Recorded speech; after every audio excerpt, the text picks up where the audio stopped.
hope all is well.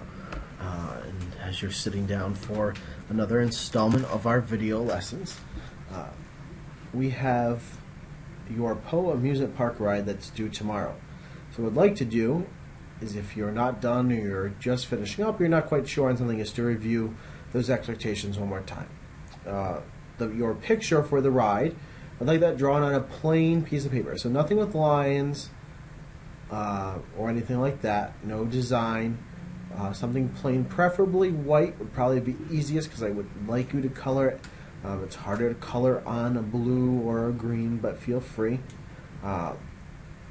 Your write-up for the ride should be on loose leaf paper or typed, and it should be separate from the picture, because I'm going to have your classmates vote on the pictures, and we'll create, of course, a Google form like we always do for that. But I'm really interested in reading the essay that goes with it. I can't wait to see the rides. I'm sure they're very creative. But I'll collect the essay piece, and your classmates will look at and vote on the rides.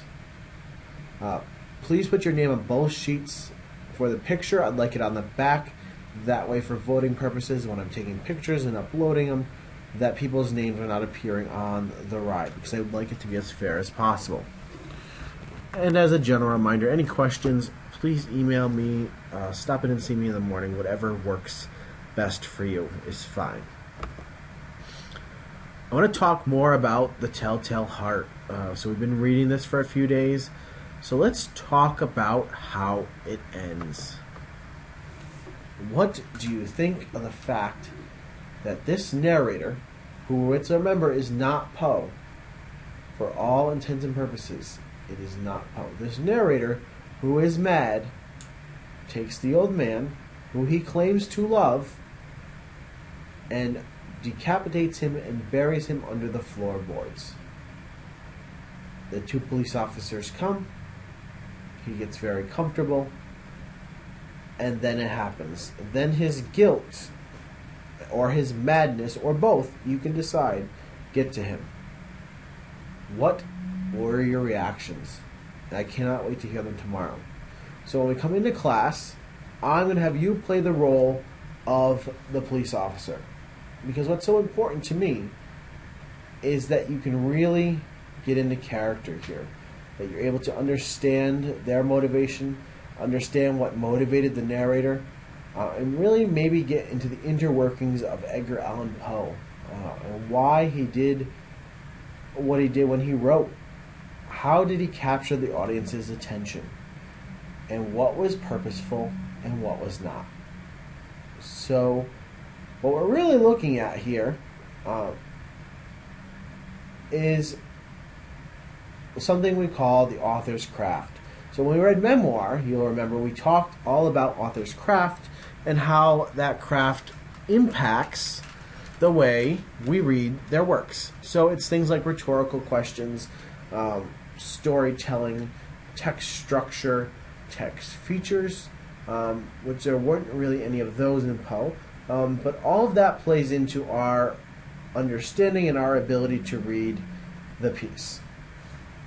Alright, so we will do that tomorrow. We'll have an in-class investigation. It will be interesting to see you collect the evidence, in this case the textual evidence, to support what it is you're saying.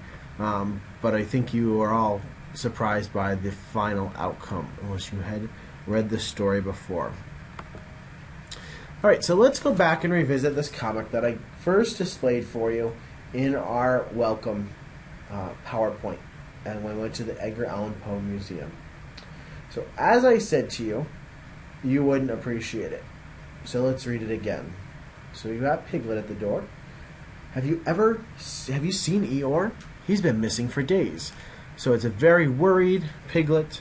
And then under the floorboards, it reads Thumpa, Thumpa, Thumpa. So through inference, and the fact that his tail is on the wall here, we know that he's under the floorboards. Decapitated, as it were, as we read in the story. And of course, it's Edgar Allan Poe instead of Poe. So just something I thought you would enjoy. And what's been pointed out to me is there's a raven here. So just a nice additional reference to another one of Poe's works. So I really think in pop culture, when something gains traction, when it becomes something that is well known, you're going to see depictions in cartoons, in TV shows, references to the works that really speak to the power of the author, the power that he's had on past generations, and the power and the impact that he'll continue to have moving forward. That being said, those of you who watch The Simpsons, if you do, there is an episode on the Raven, and of course we watch an excerpt in class, but just another example of how these ideas and how these stories are interwoven into pop culture. So something very interesting for you to keep in the back of your head as we continue to finish up this unit, and you are responding to what we're doing in class. Alright, so throughout this unit we have used the strategies, and we use these strategies in everything, the notice and note. So what do you notice? And you are taking a note, making a point about what it is you noticed while you read. So the idea behind this is I'm not giving you all of the context. It's more of your reaction, your organic, so your own reaction to the text. Notice and note strategies have been very useful for us.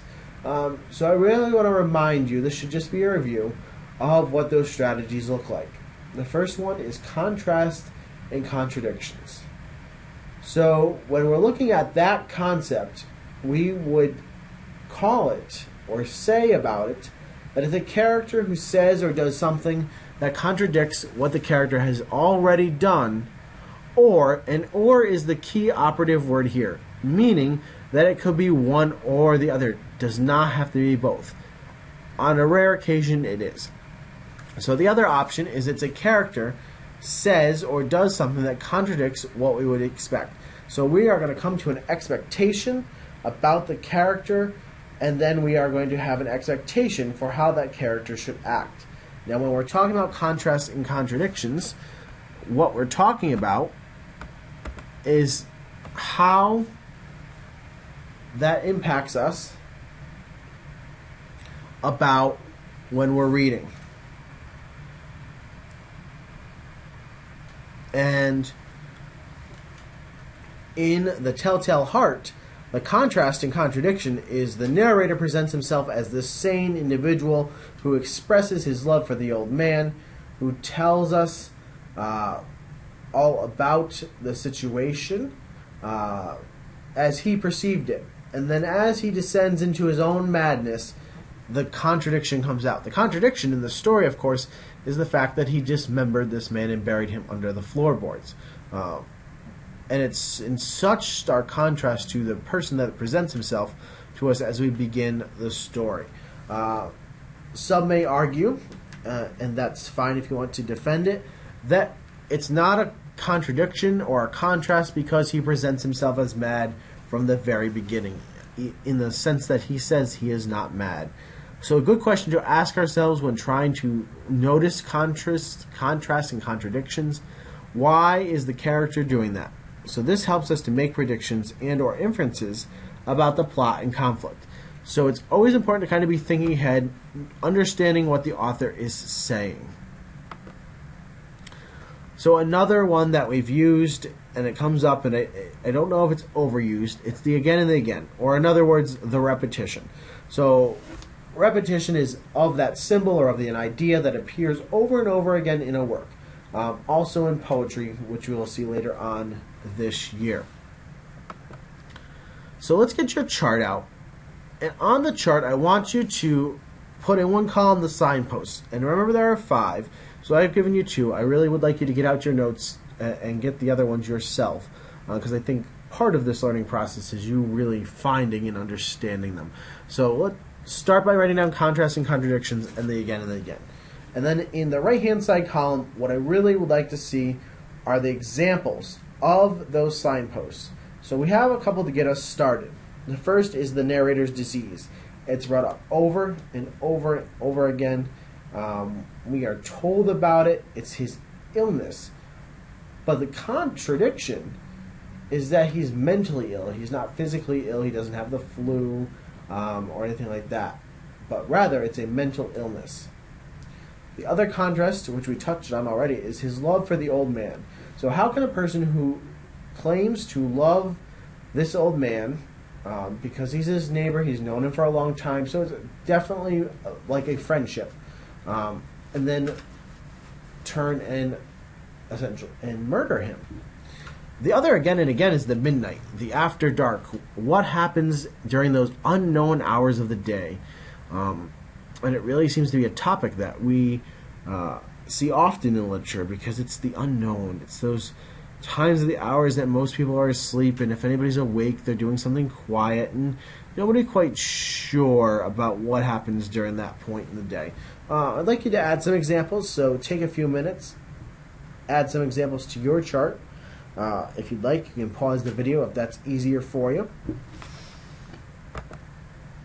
And I have another comic for you. So again, this idea that it appears over and over again in pop culture is suggestive of the impact that Poe has had.